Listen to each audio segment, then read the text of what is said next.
Olá, tudo bem? Seja bem-vindo a mais um vídeo. Vamos seguir aqui as nossas análises do livro A Dança do Universo, do Marcelo Gleisi, um livro bem interessante. E aí nós vamos agora para o capítulo 9, nós temos algumas considerações. Esse capítulo tem como título Inventando Universos, porque o universo de Einstein ele é um universo estático, né? O Einstein ele procura, através da unificação da relatividade restrita com a gravitação do Newton, estabelecer para movimentos acelerados uma nova teoria da gravidade. E aí, para ele tem na mente dele que o universo é estático, ele não muda, né? Como todos nós sabemos, ele está em expansão hoje, é provado. A gente vai ver aqui como é que foi provado. Mas para o Einstein, na época, ele acreditava que o universo era estático. E aí ele estabelece o quê? Estabelece uma constante estática. E ele coloca na resolução uma constante dentro da equação dele para comprovar a questão da estática. Mas isso não dá certo, né? Para comprovar os efeitos da gravidade no movimento do curvo do espaço-tempo. Então, por exemplo, o Sol atrai a Terra pela força gravitacional, né? A força gravitacional do Sol e Terra, né? Existia uma força gravitacional para a ideia de Newton. Mas, pro Einstein, esse efeito de atração é por causa da curvatura espaço-tempo, porque o Sol tem uma massa muito maior, né?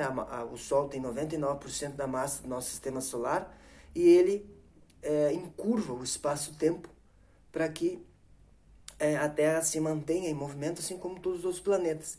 Então, para Einstein é isso, o espaço-tempo encurva, né?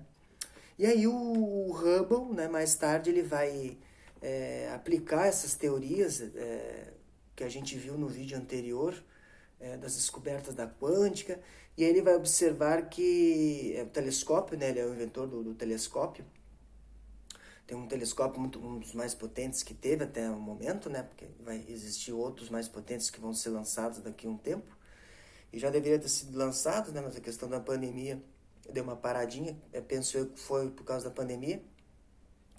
Mas o Hubble ele descobre mais galáxias, consegue observar mais galáxias e ele tem uma importante descoberta que é a questão da expansão do universo, né? A expansão do universo, ele observa que as galáxias estão se expandindo e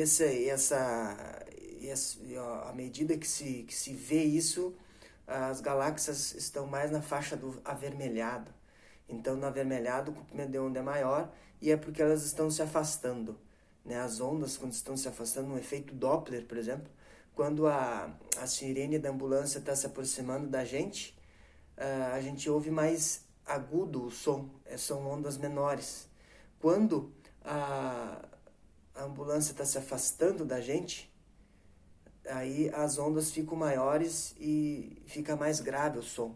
Então, se observa mais no vermelho, porque no vermelho é a parte comprimento de onda maior. Então, com esses estabelecimentos, com essas descobertas do Hubble, se questiona a origem do universo, a origem do cosmos, né? Se estabelece um método científico para estudar através de dados experimentais e testes, né? No início do livro se tinha os mitos de criação, né? A crença religiosa, que não se preocupa em comprovar as coisas, né? As opiniões não têm preocupação em se comprovar. Mas dentro da ciência, dentro do método científico, tem que se testar, tem que de maneira lógica, de maneira racional, que método se está usando, que hipótese se levantou, né? E como se tem se descobre que existem várias galáxias, hoje a gente tem bilhões delas, hoje até onde a gente sabe, né? O universo é infinito, a gente não consegue ver o universo inteiro. Da onde é que ele vem, então? Onde é que vem? Como é que ele surge? Né? Esses questionamentos acabam acontecendo. Então, quanto maior o campo gravitacional, mais devagar o fluxo de tempo, né? Mais tarde isso vai se aplicar nos buracos negros, né? Da singularidade, onde então tem o filme Interestelar, que ele é bem interessante, ele aplica conhecimentos da física com extremo comprometimento dentro da física. Claro que na época do filme Interestelar não se tinha foto do buraco negro. Se tem a foto do Gargantua, que é onde eles vão ali, no filme, É uma foto teórica que se achava que era. E depois se viu que era bem parecido, né? Do modelo teórico. Então se estabelece modelos teóricos, se estabelece a matemática e se comprova o conhecimento, né? Então, só que havia algumas comprovações que não se tinha, né? O Einstein estabelecia que a luz era curvada por esse espaço-tempo, pela massa dos objetos, e por isso se mudava de posição ao observar as estrelas. Só que isso nunca tinha sido observado, precisava de um eclipse, né? Então a expedição no Brasil não deu certo, a primeira, que eles vieram para ver, né? E depois num outro momento não deu por causa da guerra, mas eles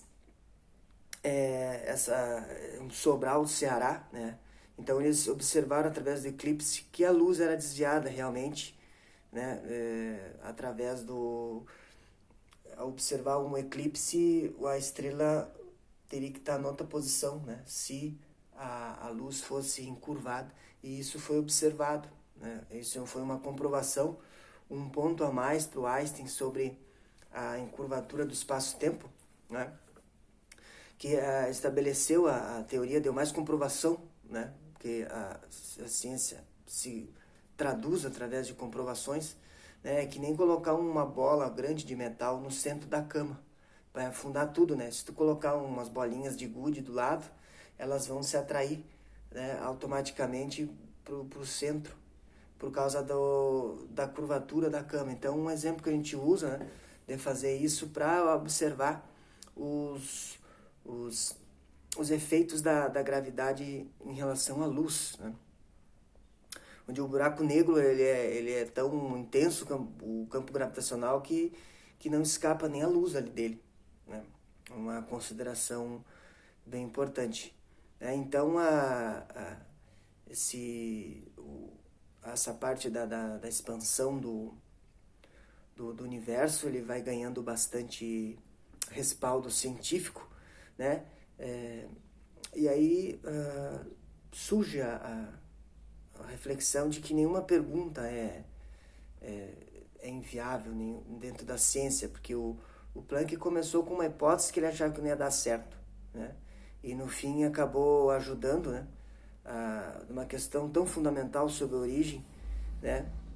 E se a gente fosse então voltar, porque se ele está se expandindo, o universo deveria estar mais compacto no passado, né? Se a gente pudesse voltar como um filme. Então, essas partículas, o universo estaria mais junto, né? Bem concentrado, como numa ponta de um alfinete, né? Essa matéria estaria toda concentrada ali. Então, a partir de desdobramentos, de conhecimentos, né? Outra questão também, será que nossa galáxia está no centro do universo? Né? Isso hoje não é comprovado que não, né? A gente não está no centro do universo. A gente não sabe até onde vai o universo, né? A idade do universo. A gente só sabe por estimativas. A gente só tem estimativas entre 10 bilhões e 20 bilhões. Hoje, em torno de 15 bilhões ali, é uma estimativa, né? Bem razoável.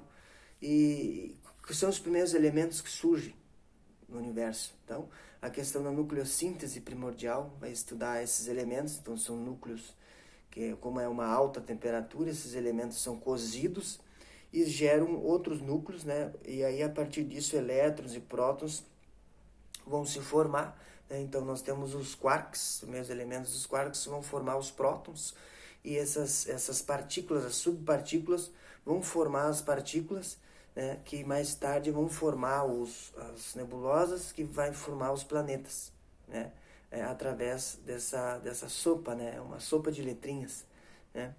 E aí, em 1964, tem um fato interessante, que eles vão arrumar tá dando um chiado em umas antenas, né, na Universidade de Princeton, e aí o ruído, se descobre que o ruído vem de todas as direções, né, e aí esse ruído vai se descobrir que é a radiação de fundo cósmico, né? Que são isso? São fótons com mais de 10 bilhões de anos, que viajam pelo espaço, né, comprovando a teoria do Big Bang, né, de que o Big Bang existiu, né, que é a evolução, né, o Big Bang é a questão da evolução do universo, de que se hoje nós estamos expandindo, já deveríamos, no início do universo, estar em um ponto bem concentrado, né, para poder expandir. O que acontece antes disso não se tem entendimento científico.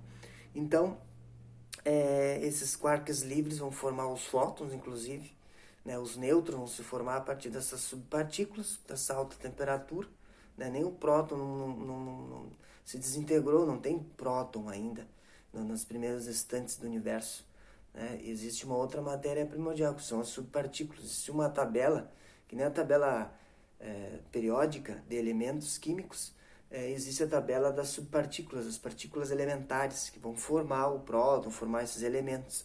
Então aí a gente tem o começo para a visão científica, que vai ser o começo para a visão científica. Sim, teve começo, que ele surgiu do nada, né? Nós temos o que se formou a partir do caos, né? Sim, teve começo e se formou a partir do caos, e sim, se formou a partir de algo, que não se sabe ainda. Ou o começo não teve início. Então, ou ele foi sempre eterno, sempre existiu, né? Ninguém sabe quando, né? Sempre existiu. Ou ele é rítmico, né? Ritmo quer dizer que ele vai e volta, e não se tem o início. Então, o que fica desse livro são considerações, reflexões interessantes sobre a ciência, que a ciência vai se mudando. A cada novo passo dentro da ciência é um novo horizonte que se deslumbra na frente dos cientistas. São descobertas científicas importantes para a humanidade. A física quântica ajuda bastante no desenvolvimento da tecnologia, das informações. Hoje se tem a questão do computador quântico, que não se sabe bem a causa dessas relações quânticas aí, mas se sabe o efeito. Então isso é aplicado dentro das descobertas científicas, principalmente relacionadas aos desenvolvimentos da tecnologia, né? Então, mesmo com uma visão de mundo dessa maneira, ainda é limitado. A ciência é um modo de ver o mundo, não é o melhor modo, mas é um modo muito interessante, racional, um método seguro de pensar sobre a origem das coisas, e principalmente sobre a origem do cosmos, né? A única disciplina aí que dá para se relacionar com a questão da religiosidade é a questão da origem do universo, que aí pode transitar sobre várias opiniões e divagações, né, sobre o assunto. Então é isso aí, um abraço, até a próxima.